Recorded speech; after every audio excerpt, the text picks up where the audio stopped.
Trump flew back to D.C. and immediately face-planted into arithmetic, foreign policy, and basic rule of law, all before Wheels Up Math could taxi to the runway. Press asked him about that U.S. strike on a Venezuelan fishing boat, and his answer was, 300 million Americans died last year from drugs. Yes, he literally said 90% of the country died. Math died on the tarmac, folks. Here are the numbers from people who own calculators. Provisional CDC data shows roughly 80,000 overdose deaths in 2024, not 300,000, and definitely not 300 million. That's actually a historic drop of 27% from 2023. Still a crisis, but reality exists even if Mar-a-Lago ignores it. Are you going with us? Huh? Are you going with us, Maggie? Not with you. Good. Just one more on Venezuela. The president of Venezuela called the strike on the boat illegal. Are you concerned that Maduro might escalate something? No, what's illegal are the drugs that were on the boat and the drugs that are being sent into our country and the fact that 300 million people died last year from drugs. That's what's illegal. Do you think he's not telling the truth when he's... Of course, there was no follow-up from the press there, like, so you're saying 90% of the country died of drugs and you're just making up numbers right now? And could you actually provide us with information about who was on that ship? If you say it was Tren de Aragua, they engage in human trafficking. How do we know that there weren't innocent people on that fishing boat? Next, Donald Trump is asked, are you going to potentially start a war with Venezuela? Should we expect strikes on the mainland of Venezuela? Donald Trump's response is, well, we'll see what happens. Here, play this clip. And just on that, do you think we will start doing strikes on mainland Venezuela? Oh, we'll see what happens. Look, Venezuela is sending us their gang members, their drug dealers, and drugs.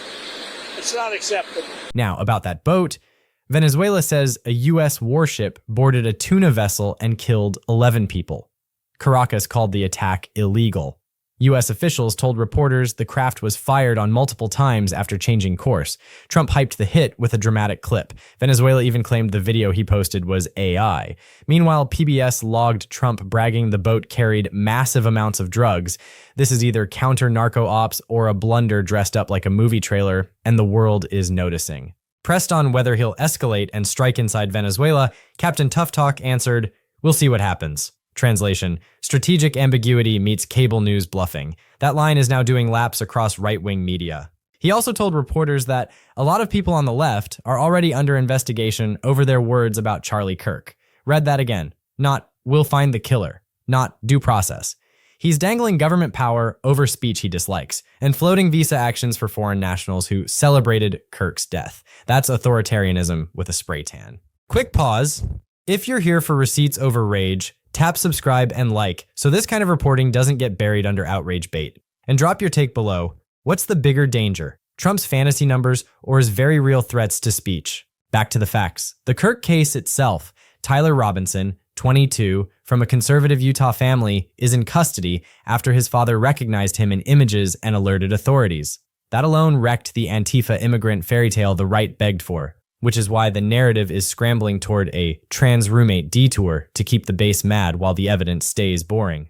Reuters' early profiles and updates underline the family's role. The rest is noise until charges and affidavits land. How is MAGA World handling the cognitive dissonance? With a tone pivot so sharp it needs stitches. Kari Lake went from "this is the left's fault" to "college brainwashed him," despite reports that Robinson did one semester and then spent years in a trade program. The scapegoat isn't a student, it's a syllogism. Then Donald Trump says that he's already investigating a lot of people on the left. There are lots of people under investigation.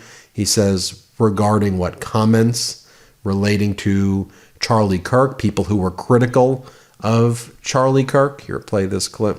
You know, they're already under major investigation. A lot of the people that you would traditionally say are on the left. They're already under Already under investigation.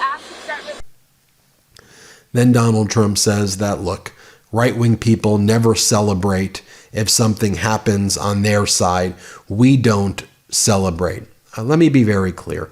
no one should be celebrating, in my opinion, the death of Charlie Kirk. I think we need to condemn all forms of political violence. I also want to be very clear, or all forms of violence at all. It's unclear if the motive was even political. Let me be very clear about that. But we should condemn all forms of violence, period, full stop.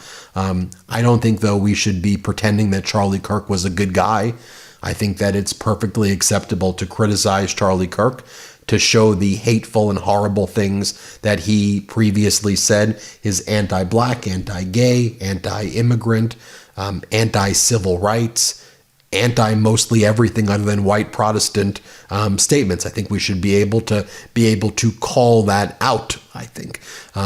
But here's Donald Trump saying that. Let me just show that clip to you first. Let's play it. Have you asked to start revoking the visas of the foreigners who have celebrated Charlie Kirk's death? No, we haven't, but we are looking at names.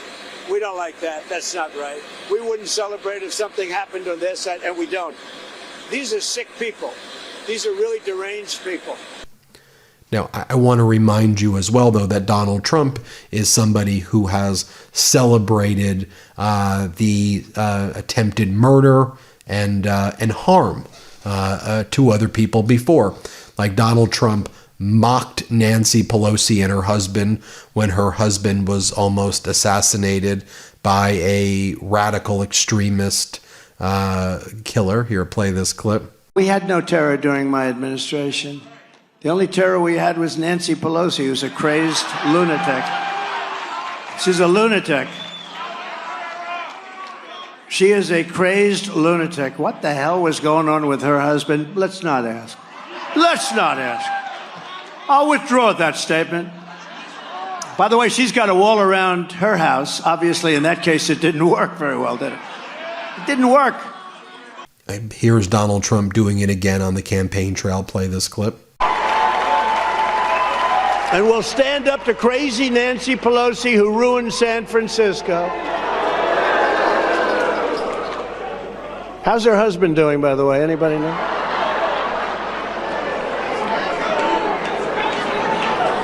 And she's against building a wall at our border, even though she has a wall around her house, which obviously didn't do a very good job. On free speech, the hypocrisies are Olympic level. Trump claims we wouldn't celebrate if it happened to the other side. Then go watch him smirk about the Pelosi attack twice. Meanwhile, Texas's governor blasted out an arrest clip of a Texas Tech student with a FAFO caption like he's running a meme page, not a state. Even local coverage points out the rush to punishment and the haze around what actually happened. Condemning tasteless speech is fair. Using the state to crush it is something else. Let's zoom back to that Venezuelan strike, because it matters beyond the headlines. If the administration's position is, we killed 11 people at sea, trust us, Congress and the public are entitled to more than swagger. Was there a lawful basis? What ROE governed the engagement? Were there non-lethal intercept options? What exactly did Intel say about the cargo, and when? The Guardian's reporting says national security officials privately described multiple volleys after the vessel changed course, details that demand oversight, not Instagram edits.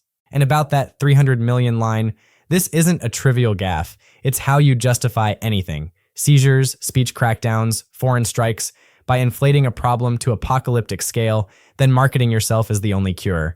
The CDC's provisional releases, the JAMA summaries, and AP's national view all show a hard-won decline in overdose deaths. That happened because of boring, unglamorous public health work, naloxone access, treatment expansion, settlement dollars, funding real services, not because a president posted a boat video, roast interlude because he earned it. We'll see what happens is not a strategy. It's what you say when you didn't do the reading. Calling for investigations into the left for tweets is what weak men do when strong cases are missing. And 300 million deaths is so unserious it should come with a TI-83 and a sorry note to your 5th grade math teacher. And when there was a clear political assassination of Melissa Hortman, the former Speaker of the House in Minnesota, Donald Trump and MAGA and Republican leaders all spread lies and blamed the left for it and said that Governor Walz was responsible for this extremist right-wing person killing the Democrats. They go, oh, Walz did it. And Donald Trump wouldn't even call Governor Walz on the phone or the family members of Melissa Hortman or anybody to even show any type of empathy at all. But I'll also note that one of Charlie Kirk's statements is we shouldn't show people who die empathy. We shouldn't show empathy to people. Empathy isn't something that we should ever feel. That's what Charlie Kirk said. He hated empathy. That was literally like direct quotes. He hates empathy, he said. But here's Donald Trump saying that. Play this clip. Governor of Minnesota's so whacked out. I'm not calling. Why would I call him? I could call him and say, hi, how you doing? The guy doesn't have a clue. He's a mess. So, I could be nice and call him, but why waste time? And then you see all of these, right-wing leaders, Trump regime officials, all out there, again, trying to push all of these narratives about the killer of Charlie Kirk. The killer was a 22-year-old white guy from Utah, from a religious family that was involved in the community. This was a guy who got deep into internet, deep underground internet culture, and got radicalized, whether that's right or left. It's just kind of this internet radicalization. But now you have Kari Lake and all these MAGA people are saying, look, the real problem right here is he went to college. And because he went to college, that radicalized him from this good Trump-loving family. It was the college that did it to him. He went to one semester of Utah State during COVID virtually, and then withdrew. And then he went to a trade school for the past 3 years, not a university at all. But here's what Kari Lake says. Play this clip. We've got to stop this, folks. We can't let this go on. This violence has got to stop. It's got to stop.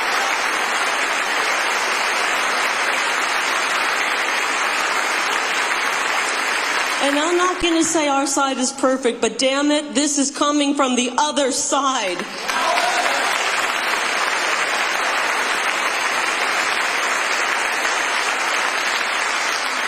How does a 22-year-old become so filled with hate? 5 years earlier, I was told he was a Trump supporter. And we sent our kids off to college and they brainwashed him. I am making a plea to mothers out there. Do not send your children into these indoctrination camps. Don't do it. Do not do it. Then more hate spewed from Kari Lake. By the way, this event this is how they're using the Kennedy Center now. Because, no one wants to show up at the Kennedy Center for other events. I've done reporting how, Kennedy Center attendance is down massively. But Kari Lake is like, this is a battle between good and evil, and I wish we could compromise, but you cannot compromise with evil. But what they've been pushing at this whole thing is that the left is evil, the Democrats are evil, this is coming from the evil people, and to literally make America within the enemy. I mean, that's why Trump's referred to the enemy from within.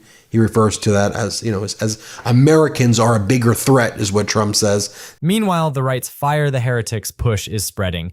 AP is tracking calls to fire teachers and service members over tasteless posts, and Trump world influencers are compiling enemies lists.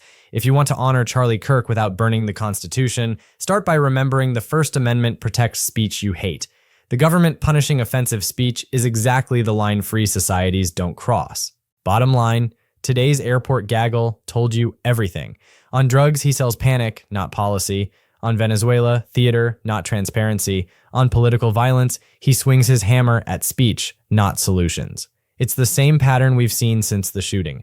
When the facts don't fit the script, change the villain, never the story. If you're still with me, hit subscribe so you don't miss the follow-ups. Share this with someone who still thinks 300 million is a number, and sound off in the comments, should Congress demand a public briefing on the Venezuelan operation, yes or yes? One more for the road. Law and order isn't a hat you put on at a press spray. It's boring, documented, accountable work. We'll keep doing ours. You keep holding the receipts. And to the folks in power rewriting reality on the fly, we'll see what happens when the facts catch up. And remember, if you like what you see, hit that subscribe button.